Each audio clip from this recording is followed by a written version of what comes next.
Collision बताना था, चलिए वेरी गुड, कोलिजन बता देते हैं आपको। हालांकि आपको अगर याद होगा तो कोलिजन, चलिए अब यहाँ ध्यान से देखते हैं, हम लोग स्टार्ट करते हैं।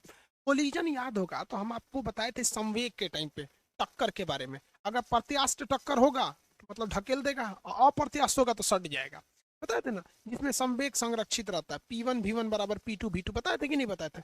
M1 V1 बराबर M2 V2, ये बताए थे। अब इसमें थोड़ा सा और उससे रिलेटेड, क्योंकि प्रत्यास्था का चैप्टर है तो थोड़ा सा तो आएगा ही आएगा, लेकिन यहाँ हम हॉरिजेंटली किसी चीज को गिराएंगे, किसी बॉल को अगर नीचे गिराएंगे धड़ाम से, इसमें कई को क्वेश्चन पूछता है ससुरा, सब बताएंगे। कितना पहले जिस स्पीड से भेजें, कितना स्पीड से वापस आएगा, 10 मीटर पे फेंकें तो कितना मीटर वापस आएगा, अगर काइनेटिक एनर्जी इतना था तो वापस आते समय काइनेटिक एनर्जी कितना, मैं चारे को चीज पूछता है यार। चलो ध्यान से देखते हैं। सर आप आर्मी वाले को डोनेट कर दीजिए, एकदम बाबू, हम आर्मी वाले को डोनेट कर देंगे। ये मेरा पैसा थोड़ी है यार, आप लोगों ने बुक खरीदा है, बदले में हमें कुछ रॉयल्टी मिली है, 1 रुपया ले जाके आर्मी वालों को दे दें। पैसा रखने से आदमी में अकड़ आ जाती है, रहबे नहीं करेगा, काम खत्म।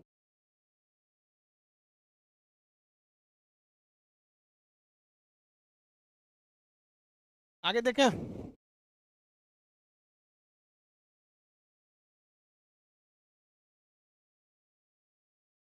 खबरा उबरा हर जगह बुक आ गया है, आपके बुक से आर्मी वालों को मदद होगी, तो इस चीज में आप ध्यान रखिएगा। आपकी किताब से एक और तो फायदा होने वाला है। टक्कर देखते हैं। टक्कर 3 टाइप के होते हैं, एक होता है प्रत्यास्थ टक्कर, एक होता है अप्रत्यास्थ टक्कर, एक होता है पूर्णतः अप्रत्यास्थ टक्कर। टक्कर जो होता है कोलिजन 3 टाइप का होता है, सीबीएसई वाला भी ध्यान देगा। कोलिजन, कोलिजन मतलब क्या होता है, टक्कर। तो पहला होता है प्रत्यास्थ टक्कर, प्रत्यास्थ या पूर्णतः प्रत्यास्थ टक्कर, दोनों एक ही होता है। आप प्रत्यास्थ टक्कर कहिए या पूर्णतः प्रत्यास्थ टक्कर कहिए, बात बराबर ही। अब उसके बाद होता है अप्रत्यास्थ टक्कर, अनइलास्टिक कोलिजन, अप्रत्यास्थ टक्कर, टक्कर। और इसके बाद तीसरा होता है पूर्णतः अप्रत्यास्थ, पूर्णतः अप्रत्यास्थ टक्कर, टक्कर। ये तीन टाइप के टक्कर होते हैं यहाँ। अब इन तीनों में अंतर समझ जाते हैं। इसको प्रत्यास्थ कहिए या पूर्णतः प्रत्यास्थ कहिए, इसको तो पूर्णतः आपको कहना ही पड़ेगा, यहाँ आंशिक होता है। इसमें क्या होता है भैया, ध्यान से देखिएगा यहाँ पे, इसमें आखिर होता क्या चीज है। तो इसमें कहा जाता है कि अगर कोई चीज टकराने के बाद वापस अपने जगह पे आ गई, टकराने के बाद उतने ही, जैसे किसी बॉल को छोड़े, किसी बॉल को क्या किए, छोड़े, और टकरा के वापस उतने ही ऊपर आ गया, बॉल को ऐसे गिराए, टकरा के उतने ही वापस वापस आ गया, इसे कहते हैं पूर्णतः प्रत्यास्थ या प्रत्यास्थ टक्कर। लेकिन हम छोड़े, अब बीच में कहीं अटक गया, तो वो क्या है, अप्रत्यास्थ। और कहीं छोड़े, लद दे ससुरा सट गया, तो क्या है वो, पूर्णतः अप्रत्यास्थ टक्कर है। ये तीनों टाइप के टक्कर हम समझते हैं। ये पीडीएफ में नहीं है बाबू, हम आपको पहले ही बोले थे कि ये पीडीएफ में नहीं है, टाइपिंग में छूट गया है, तो आप इसको लिख लेंगे किसी चिरकुट में, पीडीएफ पे कहीं लिख देंगे। इसको हम आपको किस भाषा में समझा दे, जैसे बॉल या गेंद लेके समझा दे, या फिर मतलब ऐसे बोल देंगे तो आप समझ जाएंगे। हाँ, बॉलो तो नहीं है यहाँ पे, हम आपको किस तरह से कौन सी गिरा के समझाएं। देखो, इसका बताइएगा आप कौन सा टक्कर है। देखिए यहाँ ध्यान दीजिए, अगर हम इसको गिराएंगे और गिरने के बाद वापस आ गया तो प्रत्यास्थ इलास्टिक कोलिजन, गिरने के बाद थोड़ा ही सा उल्टा तो उछला तो अप्रत्यास्थ यानी अनइलास्टिक कोलिजन, और अगर तनिको नहीं उछला तो परफेक्टली अनइलास्टिक कोलिजन। देखो भैया हम यहाँ से उछाल रहे हैं इसको, ये कुर्सी है, अब आपको बताना है कि ये कौन सा कोलिजन है, यहाँ से गिरा है। देखिए एक बार दोबारा देखिए, बताइए तो, एबीसी में आंसर दीजिए, 1 2 3 कौन सा ऑप्शन सही था, 1 2 3 ऑप्शन आंसर दीजिए, 1 2 3। 2 नंबर सही था भैया, 2 नंबर, 2 नंबर जिन्होंने बोला सही है। रीजन क्या है यार, 3 नंबर कैसे बोल दिया, हल्का सा तो उठा ही है, आदमी है लोग की, मोतियाबीन है रे तू लोग को, मोतियाबीन का मरीज है सभी सब। देखिए भाई टक्कर है, यहाँ से गिराएं इसको, अगर ऐसे गिराएं, हल्का सा भी उठ गया तो हम इसे कहते हैं अप्रत्यास्थ है। अगर पूरा का पूरा गिर के वापस आ जाता तो ये क्या था, प्रत्यास्थ था। वापस आ जाता तो क्या था, प्रत्यास्थ। लेकिन समझिए फेंकना नहीं है, नॉर्मली छोड़ देना है बस, यानी कि हुँच के फेंक देंगे यहाँ पे। देखो हल्का सा उठा कि नहीं उठा, हल्का सा उठा, 2 नंबर सही है। कितना नंबर है, 2 नंबर सही है। अब दूसरा एग्जाम्पल देते हैं आपको। मोतियाबिंद वाला कर ऐसे 3 नंबर, ई बताओ यह है सीबीएसई वालों का तकिया है। ये तकिया इतना तो बड़का हम लोग का गमछा होता है, सीबीएसई वाला नाजुक होता है सब उसको भगवान चिकनी मिट्टी से बनाया है। यह है, यहाँ से गिरा है, बताइए तो कितना नंबर था, देख लो एक बार, ध्यान से देख लो एक बार, ध्यान से। ये गिरा रहे हैं, हल्का तनिको जमीन छोड़ा है, वहां से हल्का सा तो वाइब्रेट करबे करेगा। जमीन छोड़ा है या नहीं छोड़ा है, देख लीजिए। अरे नीचे कहाँ जा रहा है रे, कौन सा टक्कर है, हाँ ई वाला टक्कर। हमारे पास इसका कोई एग्जाम्पल ही नहीं है, कौन सी फेंकेंगे तो वापस आएगा। नहीं आया, इसका कैसे समझाएं हम आपको, इसका कोई एग्जाम्पल नहीं। मतलब है, मतलब एक बॉल आता है ना छोटा सा, उसको फेंकिएगा तो बहुत ऊंचा उछलता है, सुपर बॉल बोलते हैं उसे। हम्म, ये क्या है, गिरने पर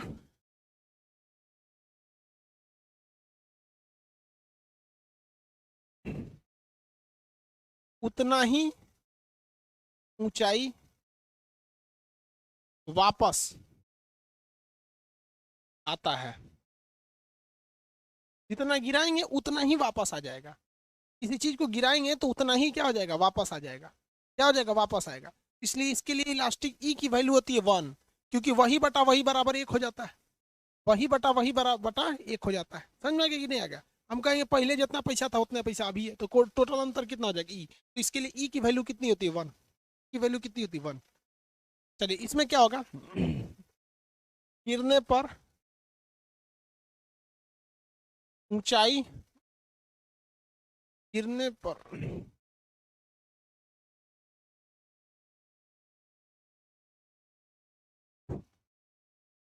ऊंचाई में कमी आ जाती है, ऊंचाई में कमी आ जाती है। तो इसके लिए ई की वैल्यू क्या आ जाएगी, लेस देन 1 हो जाएगा। भैया ई की वैल्यू क्या हो जाएगी, कम हो जाएगी, लेस देन 1 हो जाएगा। गिरने पर वापस नहीं, वापस नहीं, अर्थात, अर्थात मतलब मीन वाइल, अर्थात चिपक जाता है या सट जाता है, सट जाता है, क्या हो जाता है, सट जाता है, सट जाता है। इसके लिए ई की वैल्यू 0 हो जाएगा, ई की वैल्यू क्या हो जाएगी, 0 हो जाएगी, ई की वैल्यू 0 हो जाएगी। नहीं समझे, क्या बत्तख मुर्गी बना के भेजा है शैलेंद्र कुमार जी।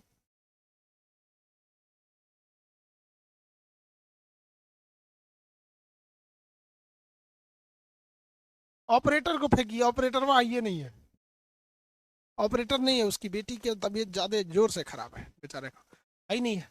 हम कोई बात नहीं, हम हर चीज जानते हैं, कम बेस हर काम कर लेते हैं, विदाउट ऑपरेटर सारा काम कर देते हैं।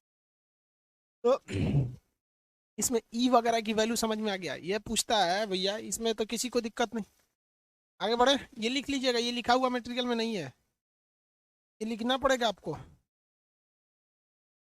नहीं वो कल फिजिक्स का क्लास नहीं हुआ था, कल फिजिक्स का क्लास नहीं हुआ था। चलिए अब आगे देखिए, कल फिजिक्स का क्लास नहीं हुआ था। इसके बाद कहता है, इसमें संवेग जो होता है, संवेग, सब में संवेग संरक्षित होता है, संवेग संरक्षित होता है। क्यों, क्योंकि टक्कर के बाद क्या होता है, टक्कर के पहले का संवेग और टक्कर के बाद का संवेग बराबर होता है। इसमें भी संवेग संरक्षित रहता है, संवेग इसमें भी क्या रहता है, संरक्षित रहता है। अब कहेंगे सर संरक्षित कैसे रहता है, तो मान लीजिए इसने 10 संवेग से गया नीचे और वापस आया 2 संवेग से, तो बाकी का 8 ही जमीन को दे दिया, खर्चा नहीं किया है, संवेग संरक्षित रहता है। ये क्या करता है, ये पूरा का पूरा संवेग दे देता है उसको। तीनों में क्या संरक्षित रहेगा, संवेग संरक्षित रहेगा। संवेग क्या रहता है, संरक्षित रहता है। तीनों में याद रखिएगा, संवेग क्या रहता है, संरक्षित रहेगा। हो गया।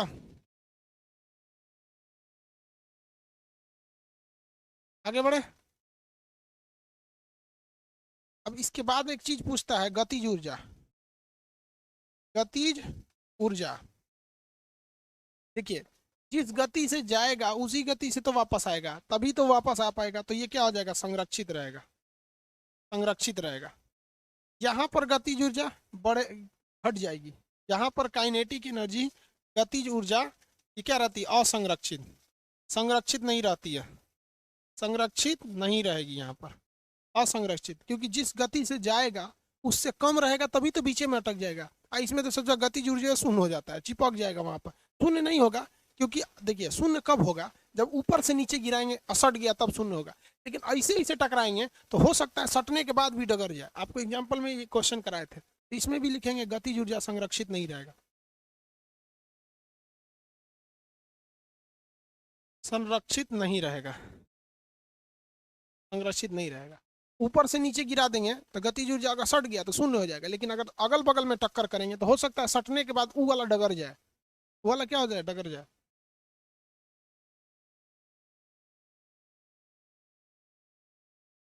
आगे बढ़े। गिरने के बाद, गिरने के बाद अगर ज्यादा उछल गया तो ई की वैल्यू वन हो, ग्रेटर देन वन हो जाएगा। हालांकि ऐसा कोई चीज है नहीं अभी। अगर गिरने के बाद मान लीजिए 10 मीटर से उछला है, अब 20 मीटर कूद गया, सुपर बॉल हो गया, तो उसके लिए ई की वैल्यू ग्रेटर देन वन हो जाएगी। क्या दिक्कत है इसमें। भैया बराबर उछला तो एक, कम उछला तो एक से कम, नहीं उछला तो एक से जीरो, और ज्यादा उछल गया तो एक से ज्यादा, ज्यादा उछल गया तो एक से ज्यादा। इसको इसको आप कुछ भी कीजिए, इसको लिखिए जल्दी।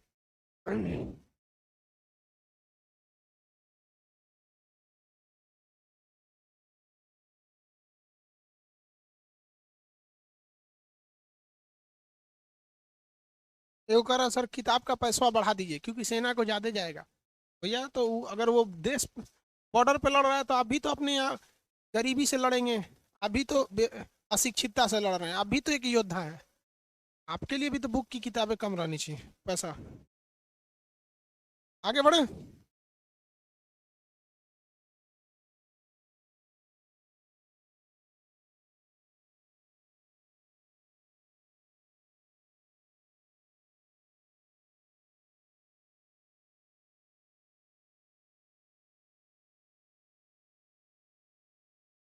दिव्यांग लोगों को भी मदद कर सकते हैं।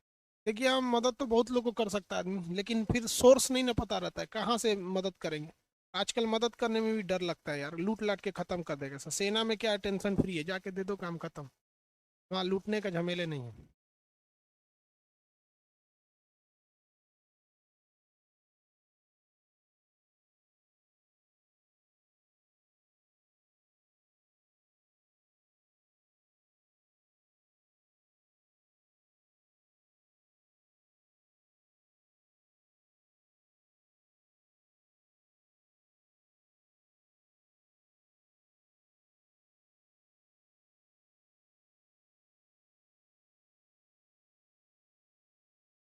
आगे बढ़ जाए बाबू।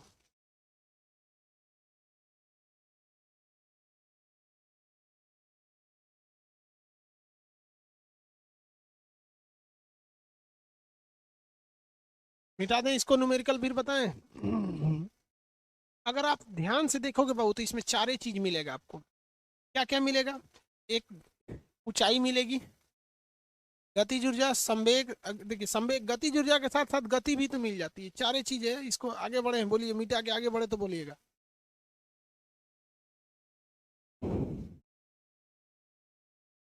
गाड़ी में, पवन कुशवाहा गाड़ी में कैसे टक्कर काम करता है, ये आप पिछला क्वेश्चन देखेंगे ना, जब न्यूटन के गति के नियम पढ़ा रहे थे, संवेग संरक्षण, तो वहां बताए थे गाड़ी पे टक्कर कैसे होता है। अब क्लास छोड़ छोड़ के करिएगा तो दिक्कत ना होगा। फिजिक्स है, कोई इतिहास थोड़ा है कि बाबर ना पढ़े तो हुमायूं समझ में आ जाएगा।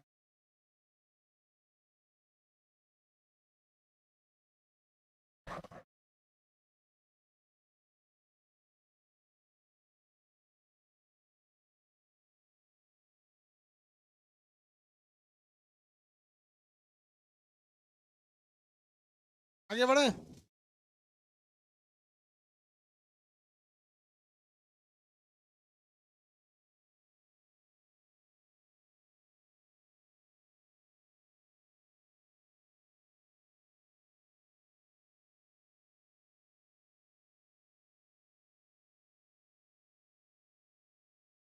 हाफ नहीं रहे बाबू, माइकवा करीब है तो सांसवा छोड़ रहे थे, इसी में चला रहा है। चलिए आगे देखते हैं। इसको सब लिख लीजिएगा, यहाँ से क्वेश्चन आता है। एक बात बताइए, ये कोई सरफेस है,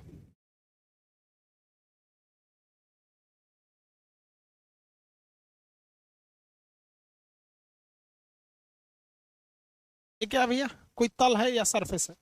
इस सरफेस पे अगर हम किसी ऊंचाई से किसी बॉल को गिराते हैं, आप बताइए वो ऐसा भी तो हो सकता है कि वो वापस उतनी ही ऊंचाई पे वापस भी चला जाए, और ये भी तो हो सकता है कि ना जाए। दोनों में से कोई भी एक हो सकता है।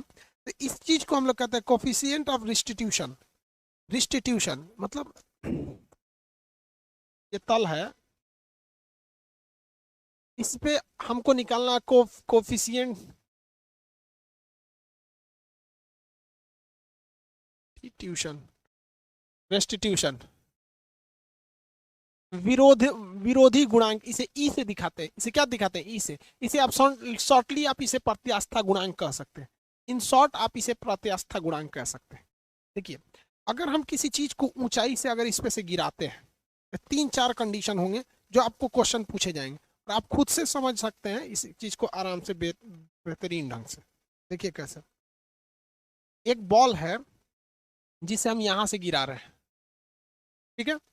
अब यहां से गिरा रहे हैं, इसके टकराने के बाद तो ये कैसे बताएं यार, ये गिर रहा है और टकरा के ये वापस उठ गया।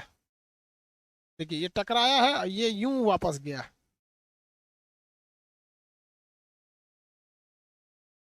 दोनों सेम बॉल है। आप बताइए यहां आपसे क्या क्या पूछ सकता है? यहां कुछ क्या क्या पूछ सकता है? टोटल 5 चीजें पूछ सकती हैं।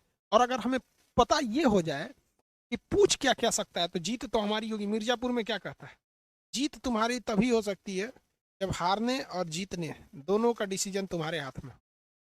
तो हम यहाँ पे एक चीज पे पहुंचते हैं, ये पूछ सकता है कि इस तल का, ये जो तल है, इसमें जो रिस्ट्रिक्शन काम करता है, कोफिशिएंट ऑफ रेस्टिट्यूशन यानी वापस भेजने की क्षमता, ये क्या है? जैसे अगर हम कोई बॉल को फर्श पर गिराएंगे तो ज्यादा उछलेगा, लेकिन अगर वही हम बालू पे गिरा देंगे तो कम उछलेगा, गद्दा पे गिराएंगे तो और कम उछलेगा। तो ये डिपेंड करता है इस तल पर भी। इस तल की को हम ई कहते हैं, रिस्ट्रिक्शन इस तल की ई कहते हैं। ये हो गया यहाँ पर, ये ज्यादा रहेगा तो ज्यादा फेंक देगा। और क्या पूछ सकता है? एक ये जी चीज पूछ सकता है कि कितने स्पीड से गया था और कितने स्पीड से वापस आएगा। तो पहला एक स्पीड पूछ सकता है। गतिज ऊर्जा पूछ सकता है कि जिस गतिज ऊर्जा से गया था तो कितने गतिज ऊर्जा से वापस आएगा। संवेग पूछ सकता था कि इतने संवेग से गया था तो कितने संवेग से वापस आएगा। ऊंचाई पूछ सकता था, 10 मीटर से छोड़े थे, अगर इसकी रेस्टिट्यूशन यानी प्रत्यास्था गुणांक कितनी है तो बताइए कितना ऊंचाई तक वापस जाएगा। यही 5 चीज पूछ सकता है। ये इसके अलावा और कुछ नहीं पूछता है। इतना समझ में आ रहा है कि नहीं आ रहा है? बाबू हम लगभग लगभग बहुत मूवी देखे हैं, बट कंप्लीट कोई मूवी नहीं देखते। एक मूवी का ना वो आता है, मतलब कोई कोई चैनल वाले होते हैं मूवी को रिव्यू करते हैं कि क्या क्या दिखाया गया है, उसमें सारा बात बता देते हैं। 10 मिनट में मूवी खत्म हो जाती है।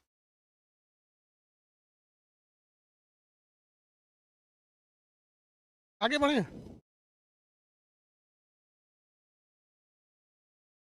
क्या बोल रहे हैं बाबू? राजा नंदन सास प्लीज मेरा कमेंट पढ़िए सर। क्या फायदा होगा ऐसा कमेंट करके? मेरा कमेंट पढ़िए सर, क्या करेंगे पढ़ के बताओ। देखिए, इसमें आपको क्वेश्चन में इसकी वैल्यू दी रहती है या तो इसकी वैल्यू निकालने की दी रहती है। तो कोफिशिएंट ऑफ रेस्टिट्यूशन यानी प्रत्यास्था गुणांक आप इसे नॉर्मल में कह सकते हैं। इसका हिंदी हमारे दिमागे पे नहीं आ रहा है, रेस्टिट्यूशन का हिंदी पता नहीं क्या होता है, दिमाग पे याद नहीं आ रहा है। बट आप इसे ई मानिए, प्रत्यास्था गुणांक। इसका फॉर्मूला होता है ई इज इक्वल टू होता है final velocity. Final velocity, last में वेलोसिटी क्या थी?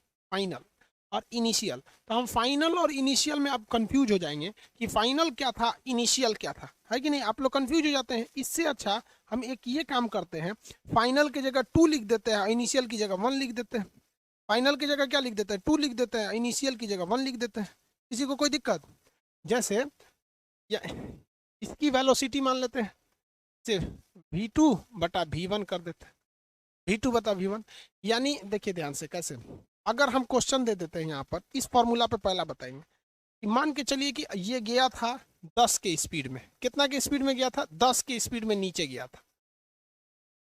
10 की स्पीड में कहाँ गया था, नीचे, और वापस आया है ये 5 की स्पीड में, 5 की स्पीड में वापस आया।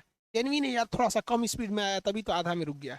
तो कोफिशिएंट ऑफ ये निकालेंगे आप रेस्टिट्यूशन, तो बाद वाली वेलोसिटी कितनी है बाबू, 5 है, और शुरुआत वाली वेलोसिटी कितनी थी, शुरुआत वाली वेलोसिटी बताओ भाई, शुरुआत वाली 10 थी, कितना आएगा 0.5, 0.5 आएगा कि नहीं आएगा, अब बताना यार क्या है इसमें, यहाँ तक में किसी को दिक्कत है, ये फॉर्मूला है सीधा याद रखिएगा इसको, इसी बेसिस पे तो हम निकाल रहे थे इससे पहले वाले, ई का वैल्यू 1 से कम या 1 से ज्यादा या कैसे,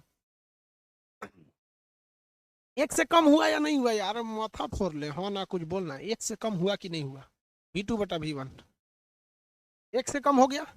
इसका मतलब जब कभी भी वैल्यू 1 से कम होती है तो याद करो बबुआ, 1 से कम वैल्यू में, 1 से कम वैल्यू में प्रत्यास्थ टक्कर या अप्रत्यास्थ टक्कर, बोलना बबुआ, अप्रत्यास्थ टक्कर 1 से कम, इसका मतलब जितनी ऊंचाई से गिराएंगे उससे कम में ऊंचाई पर जाएगा।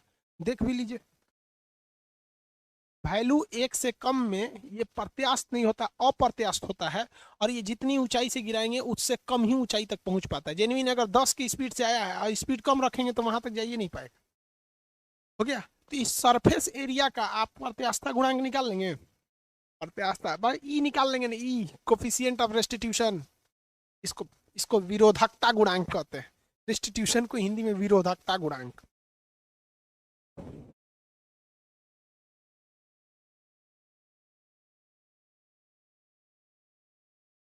समझ में आ गया। अच्छा एक बात बताइए, यहां हमने बोला है कि पूर्णतः अप्रत्यास्थ टक्कर वो टक्कर होता है जब गिरने के बाद वापस ही ना आए तो ई की वैल्यू 0 हो जाती है। तो चलिए हम इस पे फॉर्मूला पे लिख के देते हैं, कहीं ऐसा भी होता है कि फॉर्मूला गलत हो सकता है, तो वापस ही ना आए।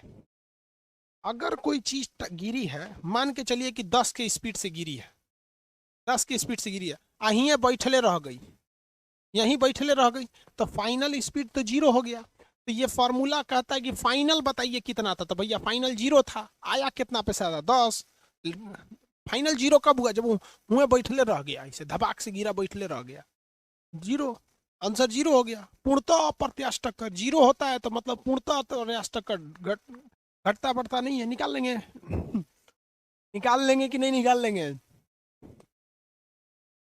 स्पीड से जितना देगा उतना निकाल लेंगे कि नहीं निकाल लेंगे, बोलिए।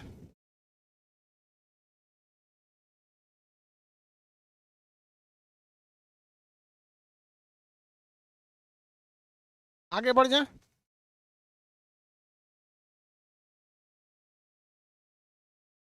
यस सर निकाल लेंगे, वेरी गुड, अच्छी बात है अगर आप निकाल लेंगे तो। अब दूसरा चीज, एक ये दे देता है एग्जाम में, सोच रहा बहुत होशियार होता है एग्जाम वाला, वो कहता है कि हम गतिज ऊर्जा दे देते हैं, यहाँ गतिज ऊर्जा थी 20 और यहाँ गतिज ऊर्जा होगा 4, गतिज ऊर्जा दे देगा तब क्या होगा, तो एक काम करते हैं पहले गतिज ऊर्जा और स्पीड में फरिया लेते हैं, गतिज ऊर्जा और स्पीड में पहले थोड़ा सा फरिया लेते हैं, तब हम यहाँ आएंगे। देखिए गतिज ऊर्जा के बराबर होता है ½ mv², ½ mv², ठीक है, ½ mv²। अब एक बात बताते हैं आपको, यहाँ अगर ध्यान देंगे तो ऊपर भी गति है नीचे भी गति है, ऊपर भी गति है नीचे भी गति है। तो देखिए यहाँ भी निकालते हैं, पहले दूसरका है फिर पहिलका है, यही ना है, अरे पहले दूसरका गति फिर पहिलका गति, तो वही हम यहाँ निकालना चाहते हैं। तो ये दूसरका है तो ये भी दूसरका होगा, बटा K1 ½ m, गेंदवा तो वही, तो बदलेगा नहीं, बटा पहिलका गति, यही ना हो गया रे बबुआ, देखना दूसरका गति बटा पहिलका गति,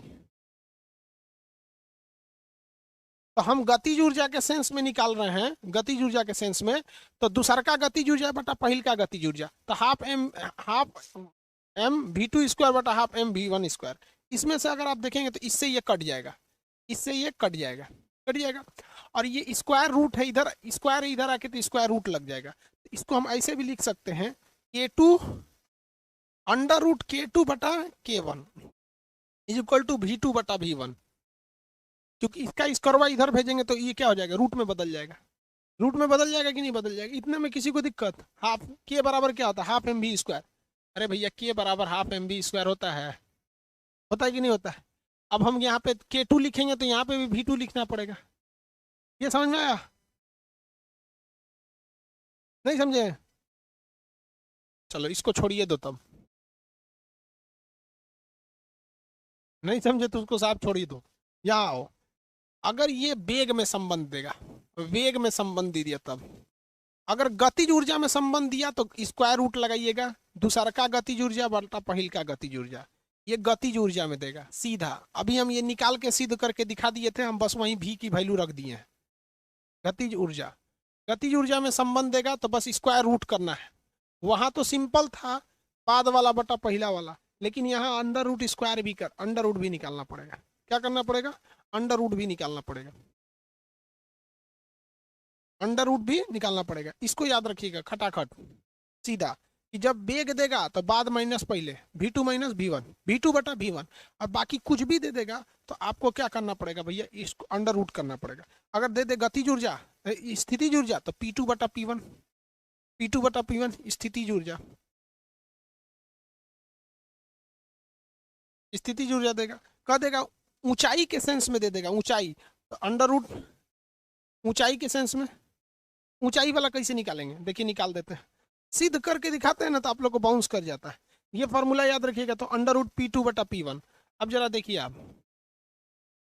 अगर ऊंचाई के गति पोटेंशियल एनर्जी के सेंस में दिया था, स्थितिज ऊर्जा के सेंस में, ये किसके लिए था? स्थितिज ऊर्जा के लिए, स्थितिज ऊर्जा के लिए था ये, स्थितिज ऊर्जा के लिए। देखिए P की वैल्यू मतलब क्या होता है? mg, m की वैल्यू सेम रहेगी क्योंकि बॉल चेंज होने वाला नहीं है, टकरा के भी आएगा तो वही बॉल रहेगा, तो दोनों का मास g की वैल्यू वही रहेगी। लेकिन यहाँ h की जगह क्या लिखेंगे? h2, क्योंकि बाद वाली ऊंचाई कुछ और होगी, बटा P1, P1 के लिए भी m वही होगा, g और mgh होता है ना P के वजह, इसकी जगह क्या हो जाएगा? h1, अंडर रूट में है, इससे ये कट जाएगा। e की वैल्यू क्या हो गई? अंडर रूट h2 बटा h1, h2 बटा h1, यही ले जाके वहां लिख देंगे। यहाँ सिद्ध करके दिखा रहे हैं, वहां सीधे लिख देंगे। सिद्ध करके दिखाने का काम मेरा नहीं है, ये आपको इंटर में मास्टर साहब सिद्ध करके दिखाए होंगे।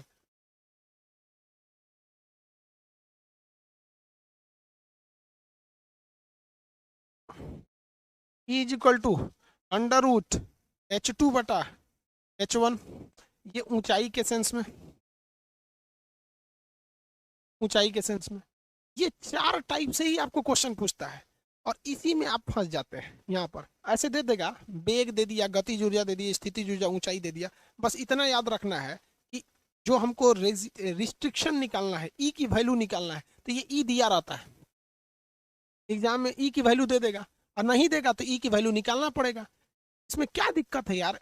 नहीं निकल जाएगा ई की वैल्यू, ऊंचाई दे देगा, बस आपको यहाँ पर स्क्वायर रूट नहीं लगाना है। बाकी इन तीनों जगह पे आपको क्या करना है? स्क्वायर रूट लगा के रखना है। इसमें हम क्वेश्चन देंगे तो बन जाएगा कि नहीं बन जाएगा? इतना बोलिए।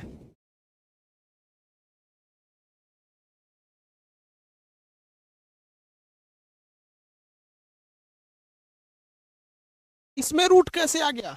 इसमें बता दें। देखो बाबू, आप लोग ने पिछला चीज पढ़े नहीं रहते हो। आपको पता है गतिज ऊर्जा और स्थितिज ऊर्जा में संबंध क्या होता है? गतिज ऊर्जा और स्थितिज ऊर्जा में संबंध बताइए, आपको पहले पढ़ा दिए हैं। गतिज ऊर्जा और स्थितिज ऊर्जा में संबंध बताइए। क्या गति, देखो यहाँ हाफ एम वी स्क्वायर होता है, के बराबर हाफ एम वी स्क्वायर, के इज इक्वल टू क्या लिख सकते हैं? यहाँ देखो हाफ, नीचे m बढ़ा देंगे तो ऊपर एम वी का होल स्क्वायर लिख सकते हैं, तो k इज इक्वल टू क्या हो जाएगा? पी स्क्वायर बटा 2m। तो k और p में कैसा संबंध है? यहाँ आ गया संबंध। चलो कुछ कुछ भी अगर पूछ दिया,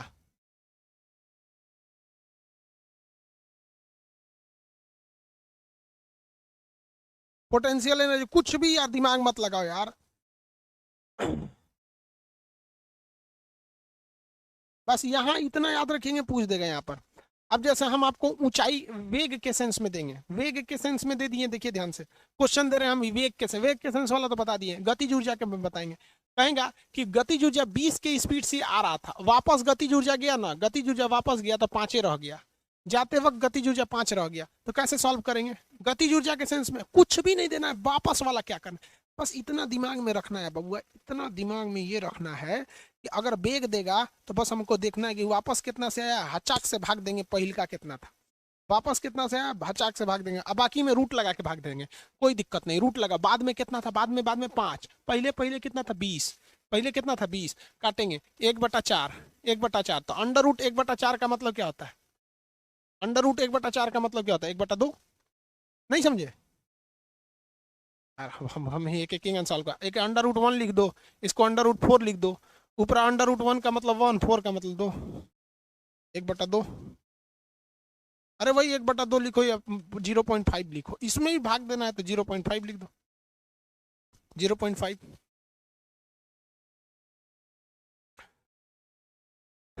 गतिज ऊर्जा के सेंस में निकाल देंगे, स्थितिज ऊर्जा के सेंस में निकाल जाएगा कि नहीं निकलेगा, स्थितिज ऊर्जा के सेंस में,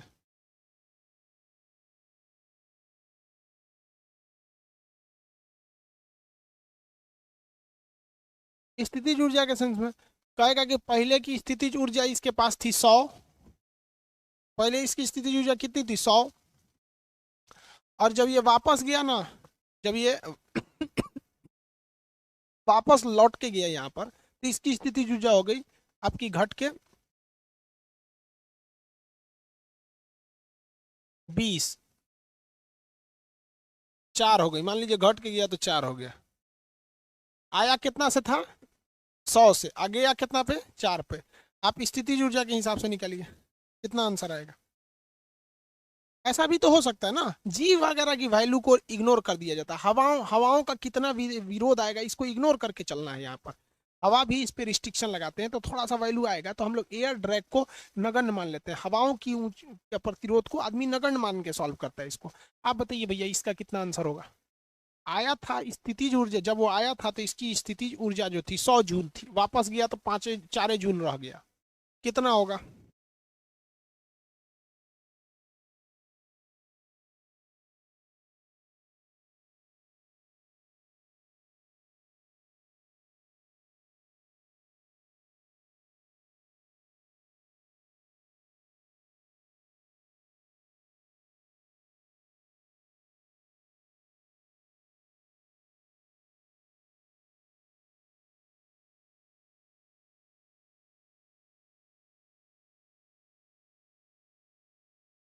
देखो भैया सेम फॉर्मूला है, ई के लिए लगाना है, ई के लिए अंडर रूट P2/P1, P2 की वैल्यू बोलिए 5, P1 की वैल्यू 100, 4 है ना, 4 से 25 चौको 100, अंडर रूट 1/25, 1/25 का मतलब 1/5, आप यहाँ भी छोड़ सकते हैं, इसे भाग दीजिएगा तो 0.2 भी हो सकता है, 0.2 भी हो जाएगा, भाग देंगे तो 1/5 या 0.2 दोनों में से कोई भी लिख देंगे, सही है।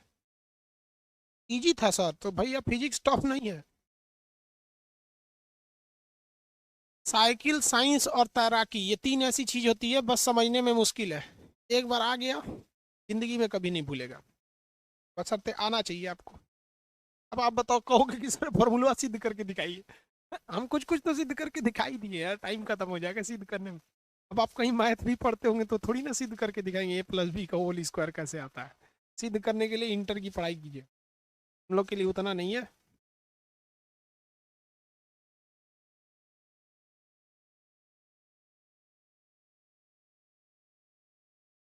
फॉर्मूला सिद्ध करो, देखो इनको पांडे जी को फॉर्मूला सिद्ध करिए, एकेडमिक पढ़ाई नहीं पढ़ रहे हो बाबू, फॉर्मूला सिद्ध कीजिए, कंपटीशन की पढ़ाई है, फर्क होता है, समझ में आ गया कि नहीं आ गया। अब आप हमसे कहेंगे कि CAT कैट बताइए, A फॉर एप्पल बताइए, आप हमसे कहिएगा कि सर 1/5 को आप 0.2 कैसे लिख दिए हैं, समझाएंगे हम, एक स्टैंडर्ड होता है बाबू, 1.5 को आप कहिए सिद्ध करके दिखाओ, जितना सिद्ध करने लायक होता है कर देते हैं। आप देखिए लिखने से पहले सब थोड़ा थोड़ा सिद्ध करके दिखाई थे, ठीक है, आगे बढ़े। अच्छा एक ऐसे जी, इसके अब ऊंचाई के सेंस में निकाल लेते, यही ज्यादा देता है, पिछली बार एग्जाम में यही दिया था, एग्जाम में क्या दिया था, एग्जाम में क्वेश्चन दिए, अब हमको न्यूमेरिकल एक्यूरेट वो वर्ड याद नहीं है, लेकिन ऐसे दिया था कि किसी वस्तु, कोई ऐसी वस्तु है जिसको हम लोग 128 मीटर से गिराते हैं, कितने से गिराते हैं 128 मीटर की ऊंचाई से हम लोग क्या कर देते हैं, इसे गिरा देते हैं। 128 मीटर की ऊंचाई से इसे गिरा दिया जाता है। और टकराने के बाद ये कितना उठती है भैया, तो ये केवल 64 मीटर ऊंचाई पे उठती है। टकराने के बाद ये 64 मीटर ऊंचाई पे उठती है। तो इसका बताइए कोफिशिएंट ऑफ रिस्ट्रिक्शन या फिर इसका विरोधी गुणांक या ई की वैल्यू निकालिए कितनी होगी।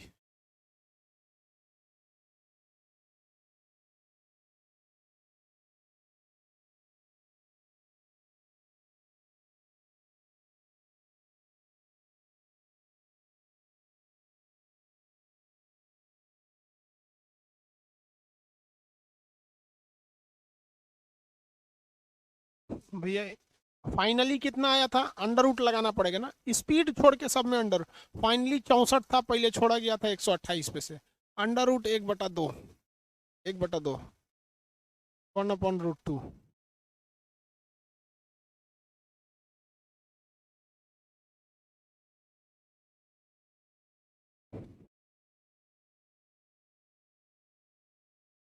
निकल जाएगा।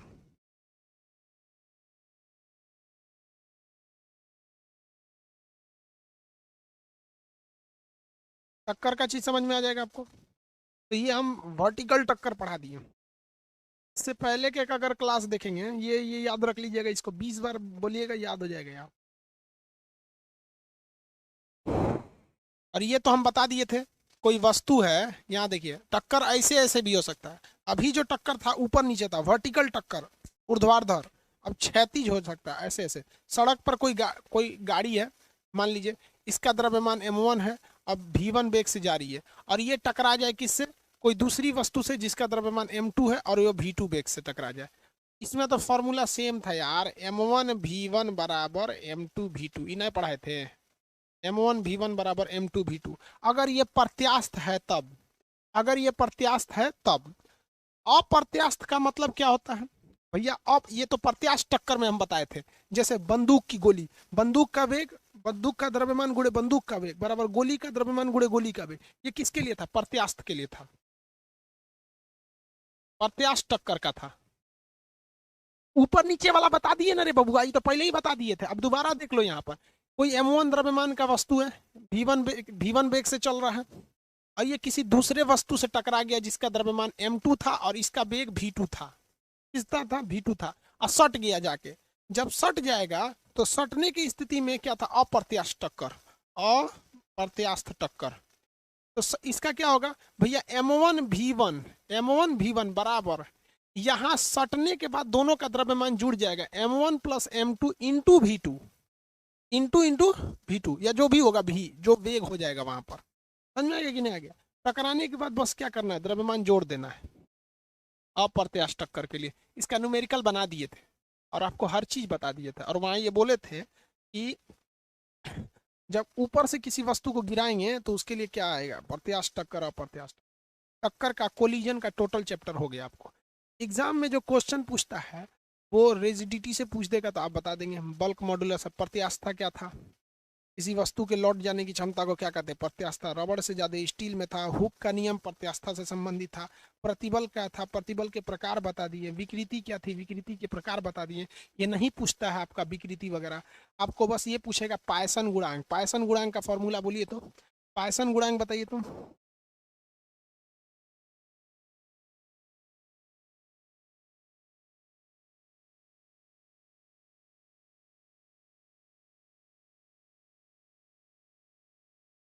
पायसन गुणांक बोलिए तो क्या होता है, पायसन कोफिशिएंट। हाँ,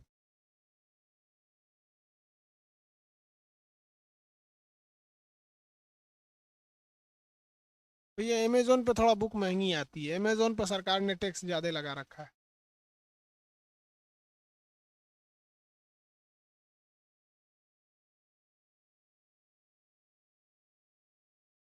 हम्म, पार्श्व विकृति बता, अनुदैर्घ्य अनुदैर्घ्य विकृति। यंग प्रत्यास्थता गुणांक बताइए तो, यंग यंग प्रत्यास्थता गुणांक।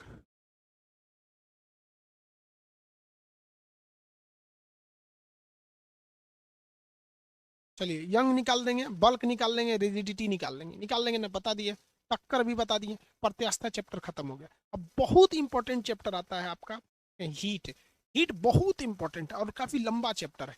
Heat, light, electric current, magnet, ये मेनली अब 4 बज गए, 5 चैप्टर आपका बच गया है। 5 कहिए तो क्या चाहिए, 5 नहीं 6 कहिए। देखिए, हीट, हीट के बाद लाइट, लाइट के बाद वेव, वेव के बाद इलेक्ट्रिक, इलेक्ट्रिक के बाद मैग्नेट, उसके बाद मॉडर्न फिजिक्स, फिजिक्स खत्म हो जाएगा। 6 चैप्टर बचे हैं आप, 6। इसके बाद पढ़ेंगे हम लोग हीट, हीट के बाद लाइट, लाइट के बाद वेव, वेव में ही आ जाता है आपका साउंड वगैरह सब कुछ, वेव। उसके बाद हम लोग को पढ़ना है इलेक्ट्रिसिटी, इलेक्ट्रिसिटी के बाद मैग्नेट, मैग्नेट में ही आता है इलेक्ट्रोमैग्नेट। उसके बाद आता है मॉडर्न फिजिक्स, जिसमें PN transaction, electromagnetic, NPN transaction जो होता है, डायोड वगैरह वही सब चीज आते हैं, लॉजिक गेट हो जाते हैं, सही सब, और गेट नॉर गेट। चलिए, केमिस्ट्री कब पढ़ाइएगा, बायोलॉजी या फिजिक्स जब खत्म हो जाएगा, जब तक कोई बैच खत्म नहीं होगा तब तक दूसरा चालू नहीं होगा। जैसे आपका बायोलॉजी खत्म होगा वहाँ आ जाएगा फिजिक्स, सॉरी केमिस्ट्री, और जैसे आपका फिजिक्स खत्म होगा यहाँ आ जाएगा जीए, जनरल अवेयरनेस।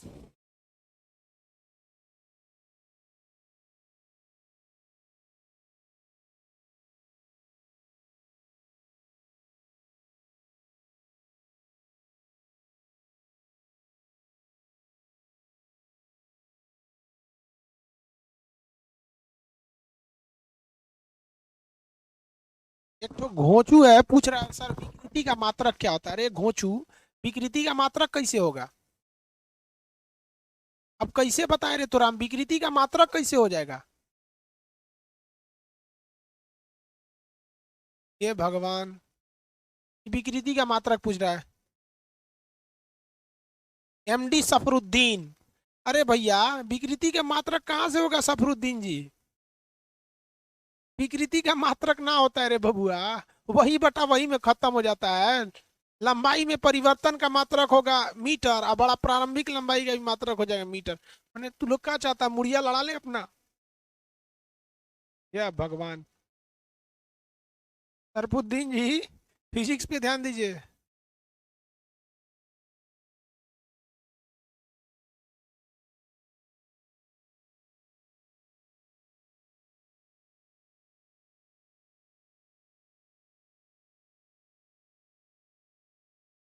उसका मात्रक नहीं होता है।